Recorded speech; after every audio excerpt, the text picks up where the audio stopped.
Friend, my self Sachin Malik.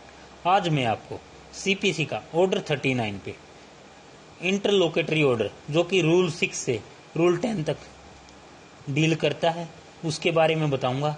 मैंने अपने last lecture में ऑर्डर 39 रूल 1 से 5 तक बताया था।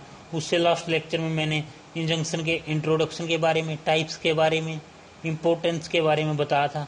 अगर आपने अभी तक मेरे लास्ट वीडियो नहीं देखे हैं तो आप मेरे वीडियो लिस्ट में, प्ले लिस्ट में जाके देख सकते हैं लास्ट लेक्चर जो कि रिलेटेड है ऑर्डर 39 से। अब बात करूं फ्रेंड्स वो इंटरलोकेटरी ऑर्डर से, उससे पहले मेरी आपसे हम्बल रिक्वेस्ट है कि आप मेरे चैनल को सब्सक्राइब कर सकते हैं, शेयर कर सकते हैं और कमेंट्स कर सकते हैं। फ्रेंड्स, जैसा कि बात करें इंटरलोकेटरी ऑर्डर सेक्शन 94 सब क्लोज ई में भी डिफाइन है और ऑर्डर 39 रूल 6 से रूल 10 तक डिफाइन है। आपको ऑर्डर 39 में इंटरलोकेटरी ऑर्डर को सेक्शन 94 सब क्लोज ई के साथ कॉम्बिनेशन के साथ पढ़ना चाहिए जो कि नेसेसरी है। बात करें फ्रेंड्स इंटरलोकेटरी ऑर्डर वो ऑर्डर होते हैं जो कोर्ट केस में या केस की पेडेंसी के दौरान कोर्ट किसी व्यक्ति या संपत्ति को होने वाले डैमेज को रोकने के लिए ग्रांट करती है। अब बात करें फ्रेंड्स इंटरलोकेटरी ऑर्डर के पर्पज की।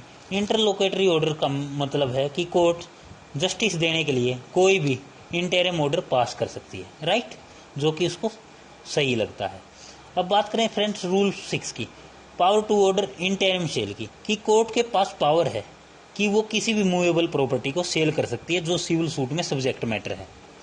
कोर्ट इंटरिम ऑर्डर पास कर सकती है सेल करने के लिए किसको, कोई भी मूवेबल प्रॉपर्टी है। सेकंड इसका फ्रेंड दूसरी बात कोर्ट ये बोलता है कि कोर्ट किसी भी ऐसी प्रॉपर्टी को सेल कर सकती है जो कि क्या है, जल्दी खराब होने वाली है, लाइक वेजिटेबल है, फ्रूट्स है। ऐसे में कोर्ट इंटरिम ऑर्डर पास कर सकती है और उस प्रॉपर्टी को सेल कर सकती है और सेल करने के बाद उस प्रॉपर्टी की जो अमाउंट आएगी वो अपने पास रख सकती है और वो अमाउंट कोर्ट तब तक अपने पास रखेगी जब तक प्लेंटिव या डिफेंडेंट जिसका सूट चला हुआ है ऐसे सब्जेक्ट मैटर को लेके, जो ऐसी प्रॉपर्टी है कि जो जल्दी खराब होने वाली थी, कोर्ट ने उसको सेल कर दिया, जैसे कि फ्रूट्स वेजिटेबल है, तो कोर्ट को जो अमाउंट मिला सेल करने के बाद कोर्ट उस अमाउंट को अपने पास सुरक्षित रख लेगी और जो केस का डिसीजन आएगा या तो प्लेंटिव के फेवर में आ जाए या डिफेंडेंट के फेवर में आए, जिसके भी फेवर में वो डिसीजन आएगा कोर्ट वो अमाउंट उस पार्टी को इशू कर देगा, राइट। अब बात करें फ्रेंड्स रूल 7 की। रूल 7 बात करता है detention, preservation, inspection etcetera of subject matter of suit. ये बहुत ही मोस्ट इंपॉर्टेंट सेक्शन है। रूल 7 बहुत ही मोस्ट इंपॉर्टेंट सेक्शन रूल है अभी तक सीपीसी का ऑर्डर 39 का इंटरकोलेक्टरी ऑर्डर में। कोर्ट ऑर्डर कर सकती है किसके लिए, डिटेंशन के लिए, प्रिजर्वेशन के लिए, इंस्पेक्शन के लिए। अगर कोर्ट को लगता है कि जस्टिस के लिए ये नेसेसरी है, मतलब जरूरी है, तो सब्जेक्ट मैटर ऑफ सूट के लिए ऑर्डर कर सकती है, डिटेंशन के लिए, प्रिजर्वेशन के लिए और इंस्पेक्शन के लिए। सेकंड इसका बोलता है कि कोर्ट किसी भी पर्सन को ऑथराइज कर सकती है, कि किसी भी पर्सन को ऑथराइज कर सकती है प्रॉपर्टी के इंस्पेक्शन के लिए, प्रिजर्वेशन के लिए, या किसी बिल्डिंग की प्रॉपर्टी के डिटेंशन के लिए, या किसी प्रॉपर्टी की मतलब कोई प्रॉपर्टी या बिल्डिंग है उसके इंस्पेक्शन के लिए भी कोर्ट ऑर्डर कर सकती है। थर्ड जो सी है, सी बात करता है फ्रेंड्स कोर्ट किसी भी पर्सन को ऑथराइज कर सकती है किसके लिए, सैंपल लेने के लिए, एक्सपेरिमेंट करने के लिए प्रॉपर्टी के साथ, जो कि कोर्ट का बेसिकली पर्पज है क्या, एविडेंस इकट्ठा करना, क्योंकि कोर्ट का पर्पज ओनली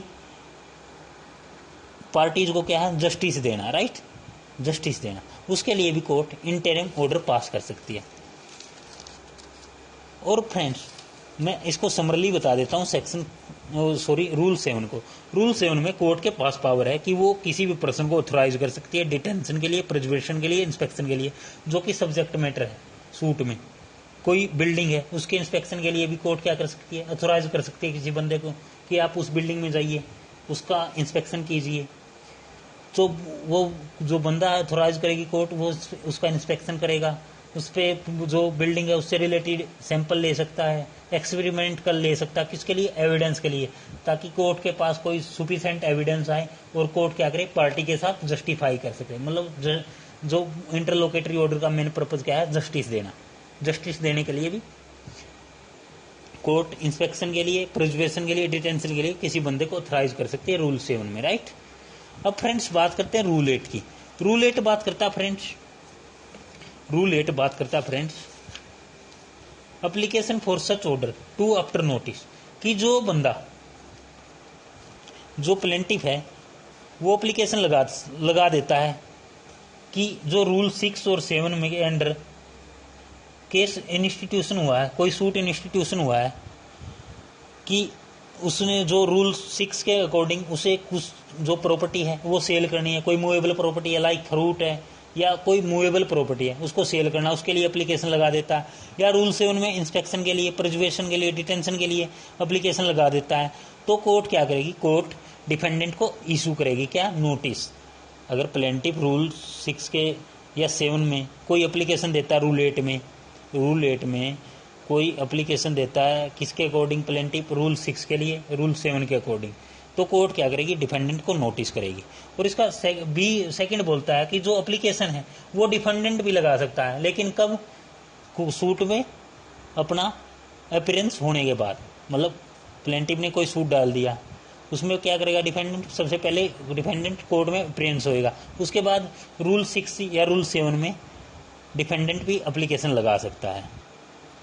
लेकिन कोर्ट के पास पावर है, वो नोटिस भेजने के बिना भी क्या कर सकती है, प्रॉपर्टी को क्या कर सकती है, जो रूल 6 में या रूल 7 में जो एप्लीकेशन लगाई है उसको अलाउड कर सकती है। क्योंकि कोर्ट को अगर ये लगता है ना कि जो नोटिस जाने में ज़्यादा टाइम लगेगा, पार्टी को इरिपेबल लॉस होगा, तो कोर्ट क्या कर सकती है, उस एप्लीकेशन को, उसके नोटिस को अजम्प्ट कर सकती है। ये सब क्लोज 3 बोलता है रूल 8 का। अब रूल 9 की बात करें friends, when party may put to in immediate position of land the subject matter of suit. अब रूल 7 बोलता कि अगर ऐसी कोई लैंड है जिससे गवर्नमेंट को पे किया जा रहा है, मतलब गवर्नमेंट को रेवेन्यू पे किया जा रहा है, अब कोई ऐसा पर्सन, ऐसा टेन्यूर उस लैंड की पोजीशन में आ जाता है कि वो गवर्नमेंट को पे नहीं कर रहा क्या, रेवेन्यू, तो कोर्ट क्या करेगी, लैंड को सील कर देगी, और सील करने के बाद उससे क्या करेगी, गवर्नमेंट का रेवेन्यू पे करेगी। अगर कोई प्रॉपर्टी सेल होते टाइम, अगर कोर्ट उसने जिस प्रॉपर्टी को सील किया है, अब कोर्ट उसको सेल कर रही है, तो कोई भी पर्सन या कोई भी दूसरी पार्टी कोर्ट में रेवेन्यू पे कर सकती है, और जो पार्टी कोर्ट में रेवेन्यू पे करेगी, कोर्ट डिक्री के टाइम उसके फेवर में भी कोई रिलीफ दे सकती है। रिलीफ क्या दे सकती है, प्रॉपर्टी को क्या कर सकती है, उस आदमी को दे सकती है पोजीशन के लिए, राइट। किसके पर्पज से, रेवेन्यू के लिए। इमीडिएटली क्या कर सकती है, पोजीशन के लिए। जो बंदा जो कोर्ट में क्या है, सेल के टाइम रेवेन्यू पे कर रहा है उस प्रॉपर्टी से रिलेटेड, तो कोर्ट जो डिक्री पास करेगी उस बंदे को भी रिलीफ दे सकती है कि जो प्रॉपर्टी है उसकी पोजीशन किसको दे सकती है, जो बंदा रेवेन्यू पे कर रहा है, राइट, प्रॉपर्टी से रिलेटेड। लाइक वो रेवेन्यू 1 लाख रुपए है, कोर्ट उस प्रॉपर्टी को सील करके सेल कर रही है, अब कोई भी अदर पर्सन उसका रेवेन्यू पे कर देता है 1 लाख रुपए, तो कोर्ट जो डिक्री पास करेगी उस बंदे को पोजीशन भी दे सकती है, राइट। अब रूल 10 आता है जो कि लास्ट है। रूल 10 बात करता है डिपॉजिट ऑफ मनी की। अगर मनी का कोई डिस्प्यूट है या कोई ऐसी चीज़ है जो डिलीवरी से रिलेटेड है, जिसकी डिलीवरी की जा रही है, कोई ऐसा डिस्प्यूट है, तो कोर्ट क्या करेगी, उस जो रूल 10 है वो बात करता है डिपॉजिट ऑफ मनी से रिलेटेड, कि अगर कोई ऐसा सूट है जिसका सब्जेक्ट मैटर मनी है, या कोई ऐसी थिंग है जो कि डिलीवरी की जा सकती है, कोई ऐसी चीज़ है, अगर कोई पर्सन एज ए ट्रस्टी ये कहता है कि हाँ मेरे पास इसकी जो पेमेंट है वो मेरे पास जमा है, मेरे पास वो मनी जमा है, तो कोर्ट इंटरिम ऑर्डर करेगी कि आप उस पेमेंट को कोर्ट में सबमिट करवाइए, और आपको एज ए ट्रस्टी डिस्चार्ज कर रहा है।